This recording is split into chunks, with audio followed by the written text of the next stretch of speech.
Meeting माननीय पंतप्रधान नरेंद्र मोदी साहेबांच्या समोर आहे. जेव्हा इस्रायलचं इलेक्शन झालं त्यावेळी इस्रायलच्या पंतप्रधानांनी मोदींचा फोटो बनवला आणि आपला फोटो खाली लावला. आणि ठीक आहे, तो आयडेंटिटी सुद्धा मोदींच्या नावाने माहिती.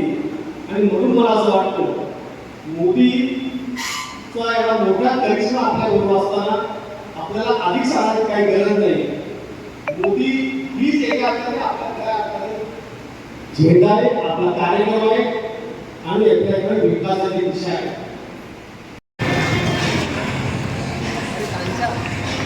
बाबा थांब ना तर मी आता सर्वांना आवाहन करतो, 7 तारखेला निवडणूक आहे.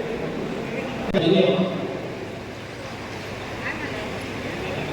उत्तरवाडी सर्वेक्षण यांनी या ठिकाणी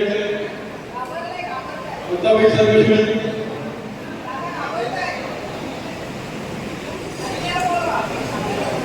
रत्नागिरी सिंधुदुर्ग लोकसभा मतदारसंघाचे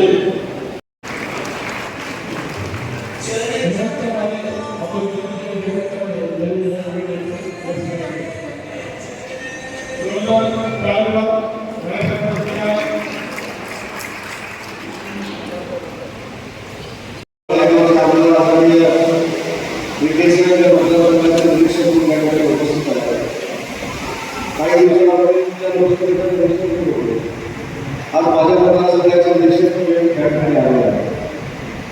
मला असं वाटतं की पुढचे 4-5 दिवस तुम्ही या मतदारसंघामध्ये राहणार आहात.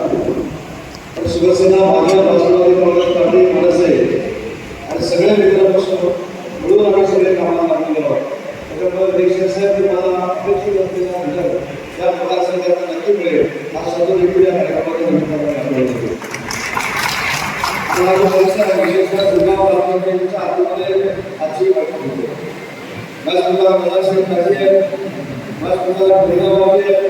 आमच्या समोर ज्येष्ठ आमचे नेते आलेले अल्ताफ सर्वेश्वरी रिजवान आहे, हे सगळे मुस्लिम समाजाचे आमचे सहकारी झालो. आज आमच्या खात्याला आज मोठ्या संख्येने महिन्यावरती देखील उपस्थित आहे. आणि मला सांगताना आनंद होतो की श्रीगाव ग्रामपंचायतीमध्ये किंवा दुसरा जिल्हा परिषद बेजोळा तर बेजोळा ग्रामपंचायतीमध्ये MIDCच्या इतिहासात पहिल्यांदा शिरगाव ग्रामपंचायतीला 6 कोटी रुपये आणि बेजोळा ग्रामपंचायतीला 5 कोटी रुपये रस्त्यासाठी आपण मंजूर केले आणि 11 कोटी रुपये या ग्रामपंचायतीला MIDCच्या माध्यमातून मिळण्याची इतिहासाची पहिली आहे. त्याच्यामुळे विकासात्मक कामाला निधी सरकारच्या माध्यमातून दिलेला आहे. अल्पसंख्याक समाजाच्या अनेक मागण्या प्रामाणिकपणाचा प्रयत्न सरकारने केलेला आहे. वक्फ बोर्डाचा ऑफिस जे आपण सगळ्यांनी आशीर्वादावरती सुरू होत आहे. हरसाठी देखील जे काही आपल्या आदिवासी येतात त्याच्यासाठी करोडो रुपये आपण कार्यालय निर्माण करतो, कार्यालयाचं काम देखील सुरू झालं. आणि मला आनंद वाटतो सांगताना लाईटच्या जागेची मागणीच्या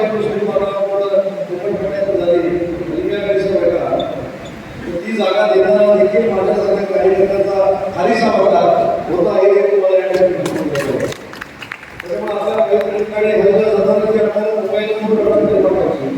पूर्ण करण्याचा निर्णय महायुतीच्या सरकारने घेतला. याचा अर्थ महायुतीचं सरकार जात धर्मभेद मानत नाही. प्रत्येक समाज आपला आहे, प्रत्येक धर्म आपला आहे आणि प्रत्येक समाजाच्या आणि धर्माचा उद्धार झाला पाहिजे, विकासात्मक सुरू झाला पाहिजे. यासाठी आम्ही सगळे मिळून प्रामाणिकपणाचा प्रयत्न करतो. आज मला असं वाटतं की राजकारणाचे सगळेच नेते मंडळींना देखील एक समाधान असेल की या 2 जिल्हा परिषद गटातल्या प्रत्येक गावामध्ये विकासाची कामं केली. सातारा असू दे, कासारखेड असू दे, पेढे असू दे, मजगाव असू दे, बिजोळ्यातल्या कुठच्याही गाव असू दे, या प्रत्येक गावात आम्ही सगळ्यांनी मिळून विकास कामं करण्याचा निर्णय घेतला आणि त्याला अतिशय चांगल्या पद्धतीचा प्रतिसाद जनतेचा आम्हाला मिळतोय. पण त्या प्रतिसादाचं रूपांतर मतामध्ये झालं पाहिजे यासाठी आपण सगळ्यांनी महायुतीच्या वतीनं मगाशी देखील एका बैठकीमध्ये सांगितलं, मेळाव्यावर सांगितलं की निवडणूक ग्रामपंचायतीची निवडणूक नाही, ही निवडणूक पंचायत समितीची निवडणूक नाही, ही निवडणूक लोकसभेची निवडणूक आहे. लोकसभेच्या निवडणुकीनंतर या देशाचे सूत्र कोणाच्या व्यक्तीच्या हातामध्ये जाणार आहे ही ठरवणारी निवडणूक आहे. आणि आपल्या सगळ्यांना माहिती आहे, आपण वर्तमानपत्रात असतो, आपण सोशल मीडिया बघतो, आपण इलेक्ट्रॉनिक मीडिया बघतो, या प्रत्येक सर्वेमध्ये असं दिसलेलं आहे की 400 पेक्षा जास्त जागा दिसतो. नरेंद्र मोदी पुन्हा एकदा देशाचे पंतप्रधान होणार आहेत, पण तो 400 नाही आहे. आपल्या देखील रत्नागिरीचा महाराष्ट्राचा उमेदवार असला पाहिजे, ठाणेसाहेब असले पाहिजे, यासाठी आपण सगळ्यांनी प्रयत्न केले पाहिजे. आज विशेषतः रजाकाची व्यासपीठावर आहे, अलिमी आहे, साखरचे अनेक माझे मुस्लिम बांधव आहेत, अल्ताफ व्यासपीठावर आहे. ज्या पद्धतीने घड्याळ प्रचार मुस्लिम बांधवांमध्ये केला जातो, हा फक्त लोकसभेसाठी मर्यादित राहणार नाही. हा पुढच्या पंचायत समितीपर्यंत पोहोचणार आहे, पुढच्या ग्रामपंचायतीपर्यंत पोहोचणार आहे, पुढच्या विधानसभेपर्यंत पोहोचणार आहे. पण ज्या लोकांनी धर्मजात मानली नाही, जे तुमच्या समोर मतं मागायला आले, त्यांनी जातीपातीचं राजकारण कधी केलं नाही, अशा लोकांना बरोबर घेणं, त्यांचं समर्थन करणं ही आपल्या सगळ्यांची जबाबदारी आहे. आज मुस्लिम बांधवांमध्ये एक नको प्रचार केला आहे, जो कायदा मागच्या 15 दिवसापूर्वी आचारसंहितेचा अगोदर केला गेला, त्याच्यामुळे मुस्लिम बांधवांना खूप धोका निर्माण झालेला आहे, अशी सांगण्याची व्यूहरचना सर्वजण लोकांनी केली आहे. परंतु मला मुस्लिम बांधवांना नवीन एक विनंती करायची आहे की कधीही आम्ही मताचं राजकारण केलं नाही, परंतु जो कायदा झालेला आहे त्या कायद्याचा पूर्ण अभ्यास करणं ही आपल्या सगळ्यांची जबाबदारी आहे. जसं आम्हाला लाभ दिल्याबद्दल आणि या कायद्याचा अभिमान आहे, तसं या रत्नागिरी शहरातल्या जामा मशिदीवर जरी अडचण आली तर ती सोडवणारा मी आणि भैया साहेब बोलते हे देखील मशिदीवर जरी अडचण निर्माण झाली ती देखील सोडवणारा आपण जातो. त्याच्यामुळे जात पात धर्मभेद याच्या पलीकडे जाऊन आम्ही सगळे काम करतोय आणि म्हणून आपण तुला भेट करू नये ही देखील मला मनापासून करायची. आज शेगाव बुद्धवाडीतल्या देखील माझ्या अनेक सहकारी दीक्षा घेतली गेली, माझ्या सहकार्याने 1956 साली दीक्षा घेतली. त्या वर्षात धुळेवर देखील स्मारक बांधण्याचं काम आम्ही सगळ्यांनी मिळून केलेलं आहे. आणि महाराष्ट्रात परिपूर्ण असेल डॉक्टर बाबासाहेब आंबेडकर भवन जर उभे असेल तर 8 एकरमध्ये महाराष्ट्राचं पहिलं त्याचं उद्घाटन सरकार आंदोलन केलं होतं, ते देखील रत्नागिरीमध्ये आपण केलेलं आहे. आणि म्हणून मला असं वाटतं की जातीपातीच्या पलीकडे जाऊन आम्ही सगळे काम करतो. आज महिला भगिनी मोठ्या संख्येने उपस्थित आहे, महिलांसाठी देखील आपण निर्णय घेतलेले आहे. पण महिलांना एक निर्णय आवश्यक आहे, जो ग्रामीण भागातील महिलांना तिकीट नियम केलेला आहे त्याचा फायदा मिळवलेला आणि शेगावातल्या महिलांना होत नाही. पण राज्याचा मंत्री म्हणून मी आपल्याला शब्द देतो, आचारसंहिता 8 म्हणून निर्णय झाला नाही, परंतु आचारसंहितेनंतर 8 दिवसाच्या आत ज्या ज्या ठिकाणी स्थिती बदलते आणि ज्या ज्या स्थिती बदलून माझ्या ग्रामीण भागातल्या महिला येतात त्या महिलांना 50% करण्याचा निर्णय आचारसंहितेचा अगोदर घेतलेला आहे आणि त्याची अंमलबजावणी या आचारसंहितेनंतर आणि म्हणून ज्या काही विकासात्मक गोष्टी आहेत ते करण्याचा प्रामाणिकपणाचा प्रयत्न आम्ही सगळे करून करतो. मला मध्ये एक निवेदन मिळालं की नॅशनल हायवेच्या कामामुळं आम्हाला अडचण निर्माण होते. मला आपल्या सगळ्यांना एक विनंती करायची आहे की ज्यावेळी शहराचा विकास होत असतो, ज्यावेळी आपल्या जिल्ह्याचा विकास होत असतो, आज 4 कोटी रस्ता रत्नागिरी शहरात होणार आहे. ठीक आहे, आज कदाचित 15 मिनिटं आपल्याला लागत असते हातकमाला जायला, परंतु ज्यावेळी नॅशनल हायवेचं काम सुरू होईल, ज्यावेळी नॅशनल हायवे होईल त्यावेळी 5 मिनिटांमध्ये सारखे सोलापूरनं हातकंब्यामध्ये जाणं यासारख्या रस्त्याचं काम आपल्याला महत्त्वाचं आहे.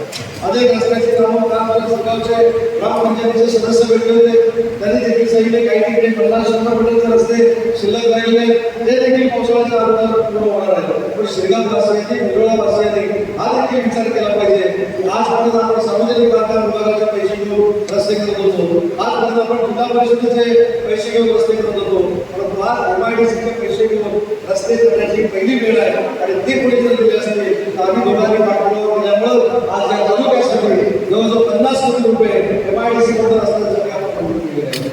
आणि या शेगावचा सगळ्यात मोठा पडीचा जो विषय होता तो म्हणजे तरलाईची जागा. तरलाईची जागा आजपर्यंत जो उद्योजक आहे त्याच्या जागामध्ये होती, त्या उद्योजकांकडनं जागा घेण्यासाठी जे काही प्रयत्न करायचे झाले त्यांनी सगळ्यांनी मिळून केले आणि आज 750 एकर जागा ही रत्नागिरीकरांना मिळालेली आहे. इथल्या देखील काही लोकांचे प्रश्न आहेत, इथल्या देखील काही लोकांनी माझ्याकडे माझ्याकडे काही प्रश्न पाठवले आहेत. मी शब्द देतो त्या MIDC खात्याचा मंत्री म्हणून जे काही त्या जमीन मालकांचे प्रश्न असतील ते देखील आचारसंहिता संपल्यानंतर पुढच्या 15 दिवसामध्ये सोडवले जातील.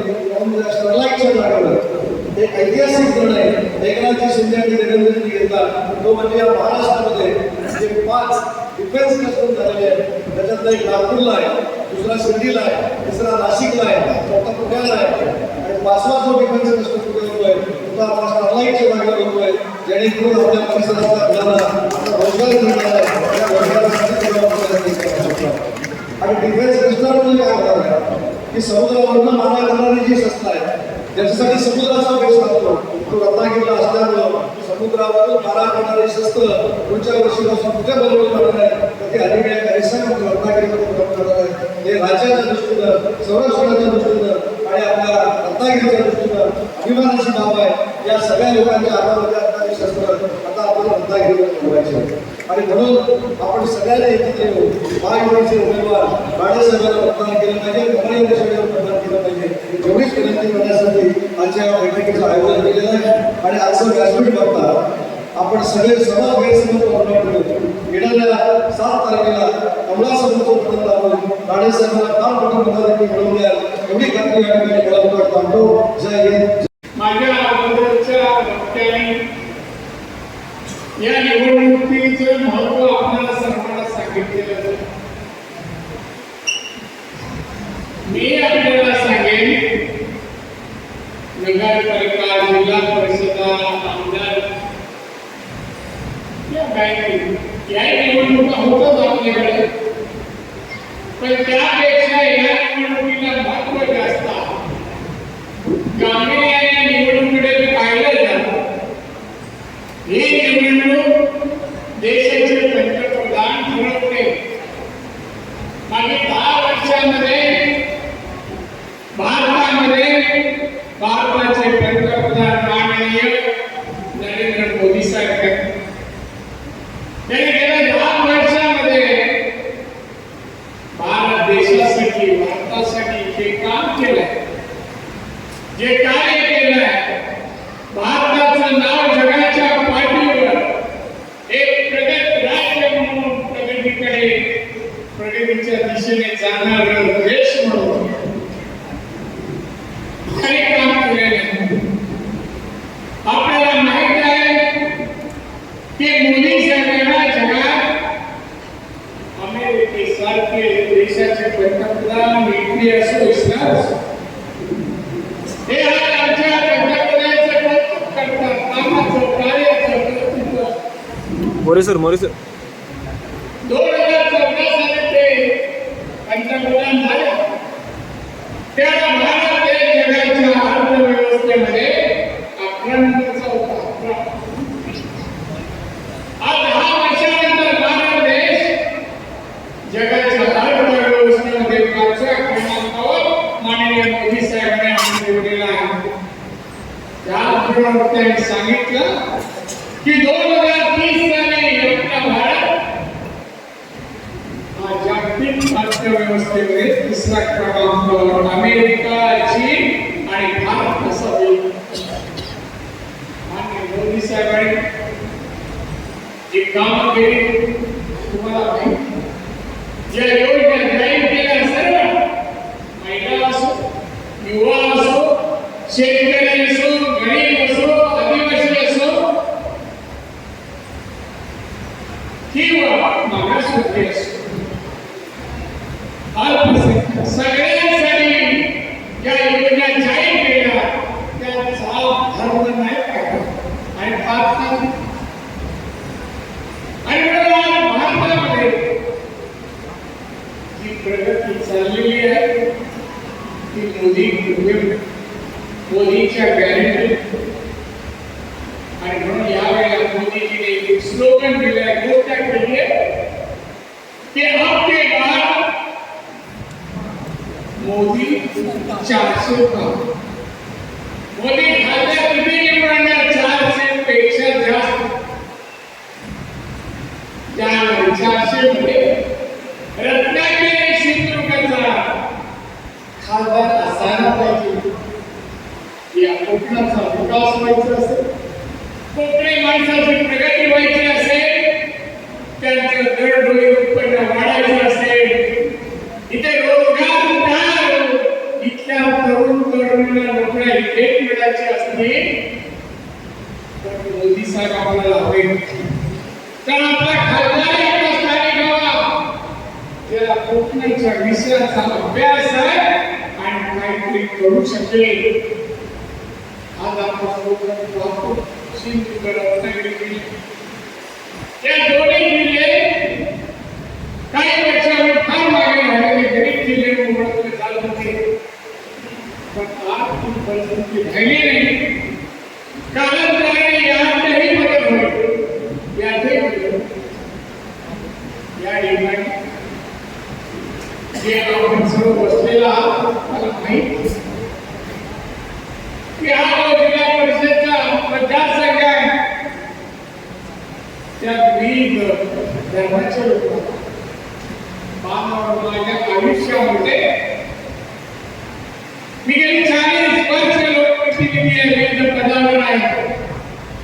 मी जात धर्म कोणाला विचारला नाही आणि त्याचं राजकारण पण केलं नाही. असंख्य मुंबई पहिला लोकप्रतिनिधी झालो, मुंबई महानगरपालिकेत मी नगरसेवक झालो, बीएसटीचा चेअरमन झालो, नंतर सिंधुदुर्गातून आमदार झालो, 1-2 वेळा आमदार झालो, मंत्री झालो, महाराष्ट्राचा मुख्यमंत्री झालो, 6 वर्ष पक्षनेता होतो, परत आमदार खासदार आणि केंद्रीय मंत्रिमंडळाचा सदस्य. मला तुम्हाला सांगावंसं वाटतं, विश्वास द्यावांसं वाटतं की मला कोकणावर या कोकणाची सिंधुदुर्ग रत्नागिरी जिल्हे आहे, त्यात सिंधुदुर्गात माझा जन्म. या कोकणावर कोकणी माणसावर भावनिक मला माझी माणसं आहे, माझ्या कुटुंबातली माणसं आहे आणि कोणती योजना कोणता प्रकल्प अमुक जाती धर्माचा उल्लेख कधीच करत नाही. मी अनेक ठिकाणी या मतदारसंघात येत असतात. गेल्या 15 दिवस मी फिरतोय लोकसभा जाहीर झाली. अनेक माझे मित्रांकडे काही हिंदू होते, मुस्लिम